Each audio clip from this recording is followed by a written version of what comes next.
युवा, उद्यमिता और यात्रा, ये तीनों शब्द आपस में कितने जुड़े हुए हैं।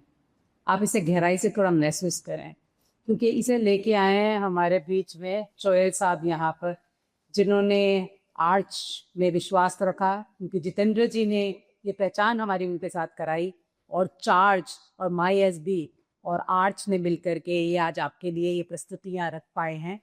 750 पार्टिसिपेंट्स ने इंटरेस्ट शो किया, और केवल मतलब हमें ये था कि आज 200-250 होने चाहिए यहाँ पर। क्या वजह है कि युवा में वो जागरूकता की कमी क्यों है?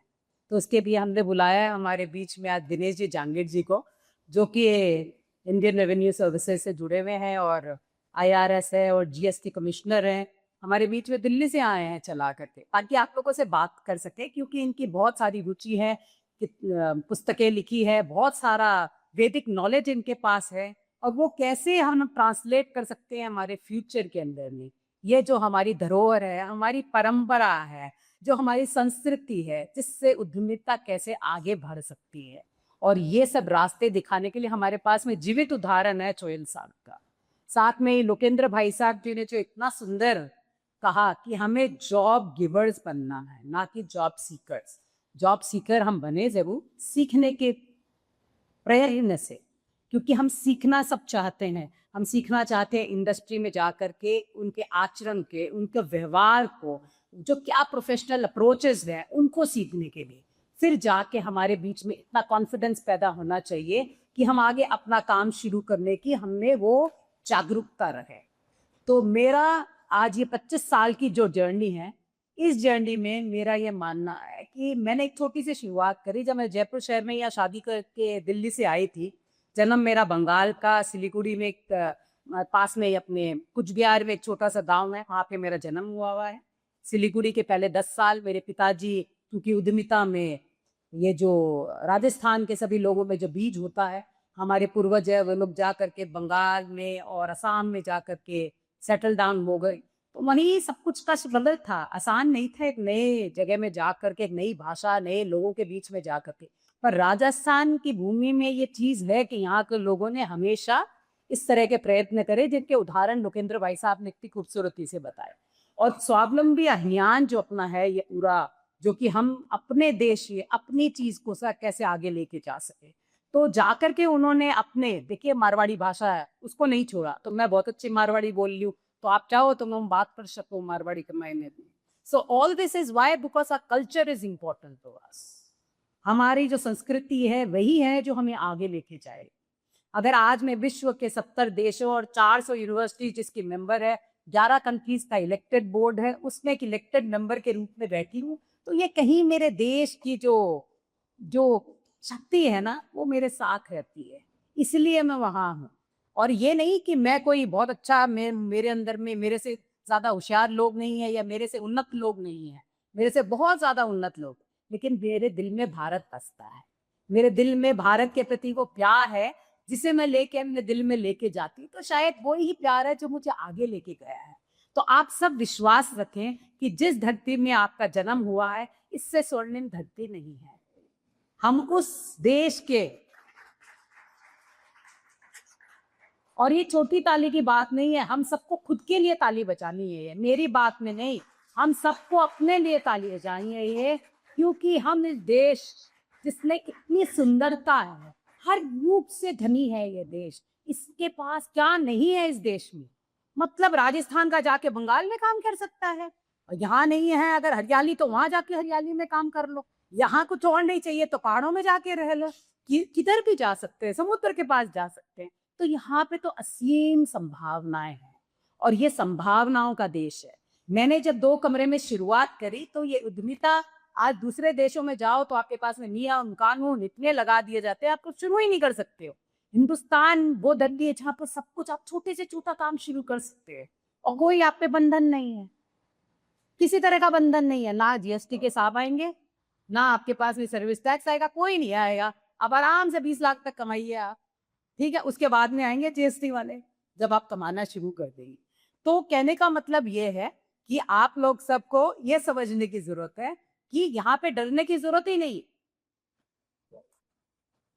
आज मेरे बीच में शीतल बैठी है, 20 साल मेरे साथ काम किया, काम करते करते अपनी दुकान खोल ली इसने साथ में, है ना, काम यही कर रही है, लेकिन आ गई वापस 1 साल बाद में। मैम सीखने को नहीं मिल रहा है, दुकानदारी में एक ही तरह का काम है, यहाँ सीखने को मिलता है।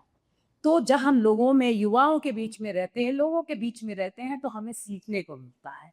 तो आज जब हम यहाँ साथ में ज्यादा से ज्यादा लोग होते, तो ये जो एनर्जी एक्सचेंज है, आप कितना ही ऑनलाइन देख लीजिए कंटेंट, इंस्टाग्राम पे सर माई MSB जो कि अपना SBA स्वावलंबी भारत अभियान के आप डिजिटल का आप नेशनल आपने प्रभार ले रखा है पूरा, ये छोटी बात नहीं, क्योंकि आज का यूथ सब कुछ सोशल मीडिया पे देख के सुनना चाहता है।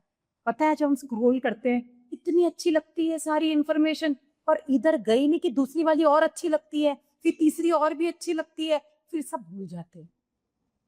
लेकिन जो आप यहाँ बैठ के सुनते हैं, आमने सामने रूबरू होके जब सुनते हैं कि किसी का चेहरा देखते हैं, उसके भाव देखते हैं, उसके शब्दों को अपने अंदर में ग्रहण करते हैं, वो जो समझ है वो आपके पास हमेशा रहती है।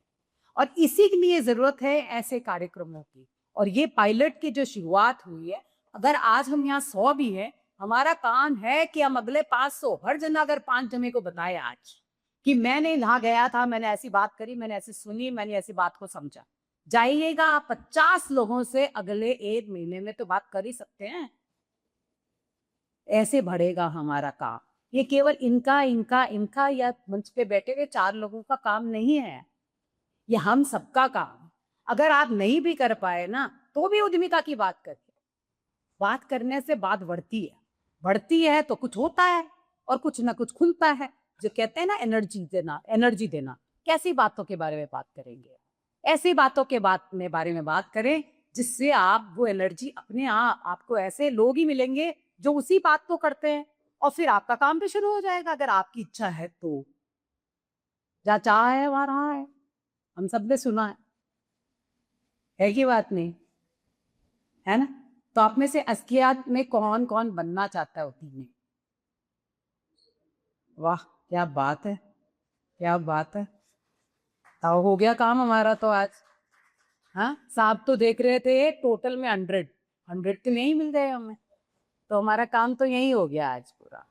तो चैलेंजेस तो बहुत आएंगे आपके साथ में, क्योंकि डिसरप्शन इतना है हमारे एनवायरनमेंट में, बहुत डिसरप्शन है। अभी हर वक्त नई चीजें शुरू हो रही है, नया तरीका। मैं खुद फेस कर रही हूँ चैलेंज। 2012 में जब मैंने, एक बार ऐसा समय आया था कि ऐसा लग रहा था बस अब तो बंद करना पड़ेगा। 2006 में इस इंस्टीट्यूशन को चालू किया। मैंने उस समय तक 1 रुपया किसी से उधार नहीं लिया था। जब शुरुआत करी तो एक बार 15,000 रुपए लेके टेबल कुर्सी लाई थी, 5 से पैसे लिए थे, और किसी से पैसे नहीं लिए, है ना? क्यों? मुझे पति से पैसे लेके काम नहीं करना था, या माता पिता से नहीं लेना था, किसी से नहीं लेना था, पर वो जल्दी से चुका दिए 2 से 3 महीने। तो बूटस्ट्रैप थी, जिसको बूटस्ट्रैप वर्ड बोलते हैं एंटरप्रेन्योरशिप में, मतलब जितना कमाया उतना ही डाला, जितना कमाया उतना ही डाला। आजकल लोगों को लगता है फाइनेंस मिलेगा तो ही बिजनेस होगा, ऐसा नहीं होता। चाह होनी चाहिए पहले, है ना? और उसके लिए रास्ते अपने आप दिखते हैं।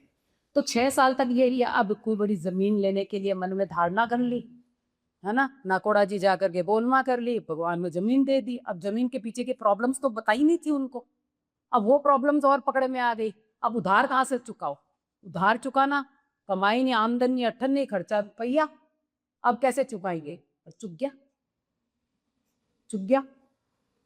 अपने आप तकलीफें आई, बहुत तकलीफें आई, लेकिन सीख गए बस पूरे रास्ते में। तो लोग कहते हैं ना, कुछ करोगे या तो सीख जाओगे या जीत जाओगे, तो दोनों में ही जीत है कि नहीं है? तो वही बात है कि डर लगता है क्या होगा, तो या तो सीख जाओगे या जीत जाओगे। तो कितने लोगों की आपने स्टार्टअप्स की स्टोरीज सुनी है जिन्होंने कहा हमने 3 फेलियर्स किए हैं, 4 फेलियर्स किए। ग्रेविटा में रजत अग्रवाल है यहाँ पे, it is one of Forbes की बड़ी कंपनीज में नाम आता है एशिया में, उनका, हमारे मित्र है। वो हमें कहानी बताते हैं, कुछ नहीं थे, रहने की जगह नहीं, कितने बिजनेसेस फेल हो गए, और फिर देखिए आज की तारीख में इतने धनवान इंसान बन गए। तो कहीं हार में भी जीती होती। तो मेरा आपसे सबसे यही आग्रह है कि आज हम स्वावलंबी भारत की बात कर रहे हैं, तो कम से कम इसे पूरे महीने भर में 50 लोगों से जरूर बात करें कि हमने ऐसा कार्यक्रम अटेंड किया, हमारे जो स्वावलंबी अभियान है हमारा पूरा, ये अभियान किस तरह से जागरूकता फैला रहा है, किस तरीके से समर्थन दे रहा है। जैसे सोहेल साहब ने बताया ऐसा स्टेज 2 है, फिर स्टेज 3 है। तो आप में से जितने लोग हैं कितने स्टेज 2 पे जाएंगे, तो उसके लिए आपको इंटेंशनल रहना पड़ेगा। तो अब जब हम क्रिएटिव इकोनॉमी की बात करने लग रहे हैं यहाँ दुनिया में, आज पूरा विश्व, जब एआई आ गया तो सब कुछ तो आसानी से हो रहा है। नहीं, आपको मोबाइल चलाना किसी ने सिखाया था? धीमे धीमे एआई चलाना भी कोई सिखाएगा नहीं, आप सीख जाएंगे। ठीक है, थोड़े कॉम्प्लेक्स चीजें होंगी वो सीखनी पड़ेगी, वो सीख लेंगे। तो जहाँ पे सब कुछ इतना आसान हो गया है, वहां पर क्रिएटिविटी की इम्पोर्टेंस बढ़ गई है। और कलात्मक जो होंगे, कलात्मक का मतलब नहीं होता ड्राइंग करना और ये, कलात्मक मतलब जिसके पास में नई सोच हो, नई विचारधारा हो, नए तरीके से काम करने की जागरूकता, उसकी ही पहचान होगी हमेशा।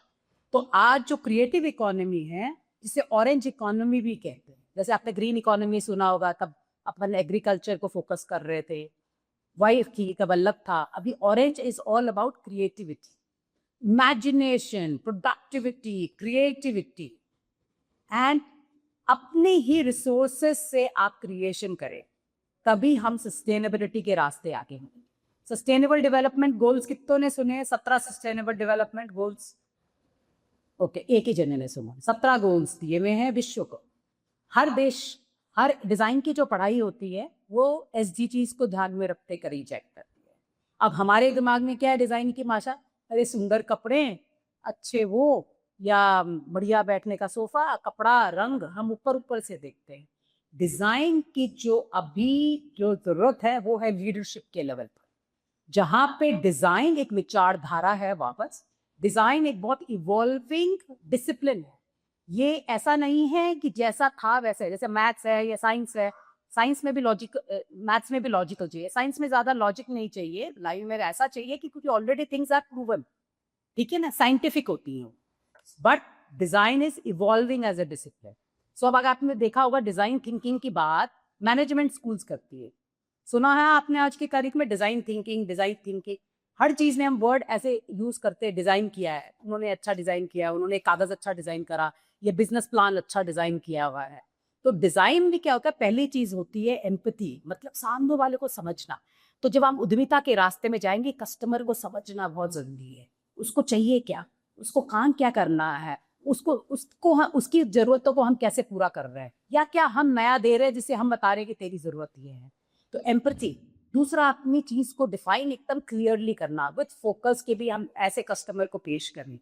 तीसरा, खूब आइडियाज के साथ काम करना, ताकि अपनी आइडियाज में से कौन सा आइडिया क्लिक करे, कितना होगा, तभी हम पायलट कर रहे हैं।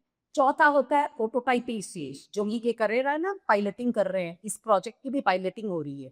तो प्रोटोटाइप मतलब सैंपल बनाना, सैंपल बना के टेस्ट करना, वो टेस्टिंग फेज होती है। ये 5 स्टेजेस होते हैं डिजाइन थिंकिंग में, चाहे बिजनेस वाला यूज करे या डिजाइन वाला यूज करे, कोई भी यूज करे। समाज के लिए अगर काम, डिजाइन अगर समाज में उतरे नहीं, यूज में नहीं आए, तो वो डिजाइन नहीं है, वो आर्ट के रूप में रह जाता है। तो हम सबको समझने की जरूरत है कि डिजाइन एक बहुत इंपॉर्टेंट डिसिप्लिन है, और इसका रूप बहुत बदल चुका है।